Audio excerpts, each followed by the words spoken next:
প্রিয়ার হেসেলে জানাই সব্বাইকে স্বাগত। আজ দেখাবো তোমাদের একটা মাছের দারুণ রেসিপি। মাছ কিন্তু আমাদের সাধারণত বাড়িতে আমরা মাছের ঝোলটা কিন্তু বেশি ব্যবহার করি।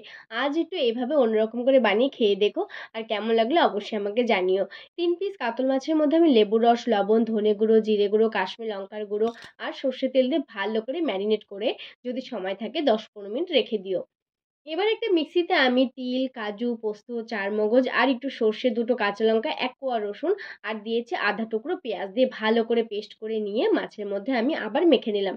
ওই যে বললাম যদি সময় থাকে তোমরা কিন্তু আরও কিছুক্ষণ রেখে দিতে পারো। লবণটা কিন্তু তোমরা পরিমাণ মতো দিয়ে নেবে।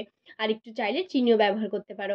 এবারে আমি লাউ পাতা এর মধ্যে আমি ১ টুকরো মাছ আর কিছুটা গ্রেভি দিয়ে ভালো করে চারদিকে সুতো দিয়ে বেঁধে একটা স্টিমারে বসিয়ে দিলাম। মোটামুটি ১৫ মিনিটের জন্য রেখেছিলাম।